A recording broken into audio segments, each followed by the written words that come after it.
Hi, I'm Tom Hintz, owner of NewWoodworker.com. In a month or so since I posted I Get Email number 1, I received a bit over 3,400 emails. All but a few of those were reasoned, thoughtful in how they asked the question or expressed the thought. But once again, that tiny percentage offered up material, so now we have I Get Email number 2. This first fellow makes me think that maybe I should have an aluminum foil hat at a month club or something. This fellow writes, I think you're using computers to see what the people that come to your site are doing in their shop. Every time I buy a new tool, I find a review on your site about that tool or one almost like it. I've seen on TV how you do it, and I want you to stop using my computer. I answered saying that I have hundreds of woodworking tool reviews already on my site, so it's very likely that I would have one similar to, if not the same tool you have. It's not as if I have an infrared camera riding around spying on you. Okay, it's not a big infrared camera. He responded with, just stop it. So I answered with, move back from your computer a little. I posted a review on a new block sander and quoted a street price that I got from a major retailer's website. I do that all the time. 2 days later, I get an email that said, I sure wish I knew where you bought that sander. When an email starts out condescending, it's not going to get much better. I went back on that retailer's website and saw that it was now shown as out of stock. I answered the email saying that I thought that all of the major woodworking retailers would eventually carry this sander once it got into distribution. It was brand new right at that point. A couple hours later, that day, the guy responded again saying 2 of the major woodworking warehouses, I won't mention their name, don't have it, so I guess they decided against distribution. I suppose that most of us come across people that are certain the world was created to service their needs, but this is the first one that emailed me and sort of told me that. To his way of thinking, they couldn't get this product into distribution in time to get it to him that day, so their only choice was to stop the project altogether. There are a few people out there that really need a reality check, a cookie, and maybe a tranquilizer. Every now and then I get an email from somebody that's pretty sure that my site is bought and paid for by one of the tool manufacturers. Over the years, pretty much every tool manufacturer has been named in these guys. His email says, I know that you say you ain't, but I think, and I won't say that company's name, is paying you under the table. I notice you don't have many of that company's tools on your website, and that shows that you favor them.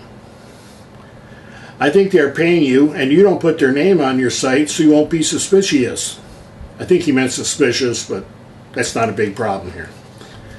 I answered, the folks at that same company are not real keen on me to start with, but the money part of your theory is what really intrigues me.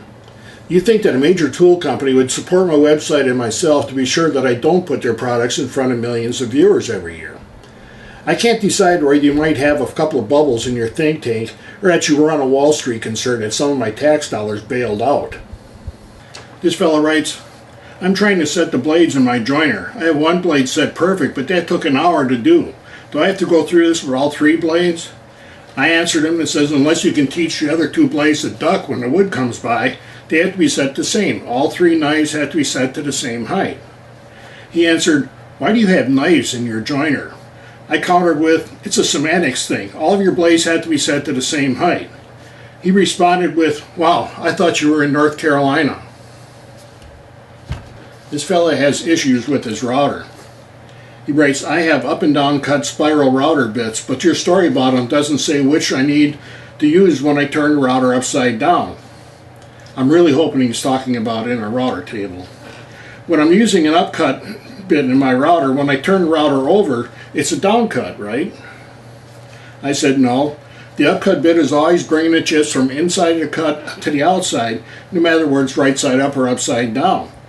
I asked, are you talking about the router in a router table? He answered, what does a router table have to do with anything? I thought, we might be in trouble here now. When I turn the router upside down, the bit is turning the other way, so it has to be working as a downcut, right? I answered, no, the router motor always turns the same way, regardless of it being right side up or upside down. He replied in all caps, forget it. And I answered, I'm trying to. This guy writes saying, I have 2 of your woodworking DVDs.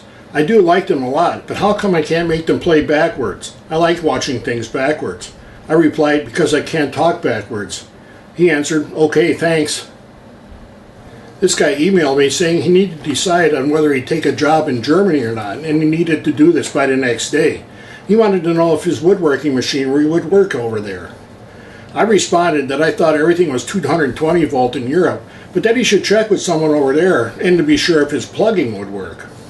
He answered, "I didn't think you would know. Do you know who I can ask? I'm in a hurry." I answered, "I appreciate you taking the time to ask someone that you didn't think would know what you needed to know right away. How about asking the people offering you the job?" He said, "Then he would know I'm eager for the job and I lose my bargaining position." I asked, "You think they offered you a job because they think you don't want to work there?"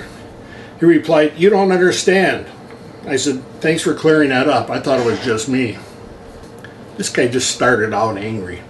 "You think you're so high and mighty with your big shop and work all year desert weather. If I had a big shop and all those tools, I could be a big shot also." I responded, "Okay, we got a few things here. I work in a two-car garage that was built in the 80s, and while it makes me feel better knowing that you think it's a big shop, I still need more room. Also, my shop is in North Carolina, just a tad east of any desert that I'm aware of, unless there's been some kind of Hollywood-sized earthquake I don't know about." I told him that it's also humbling to have someone accuse me of the same stuff that they accuse all the TV woodworkers of. But I have to admit, I'm not the second coming of any TV guy. I told him, "I suspect you have me confused with another fellow with a woodworking website, but go ahead and take it out on me. I'll assume that I did something to deserve your anger, and besides, I think Mark can make it through the week without getting blamed for something I did."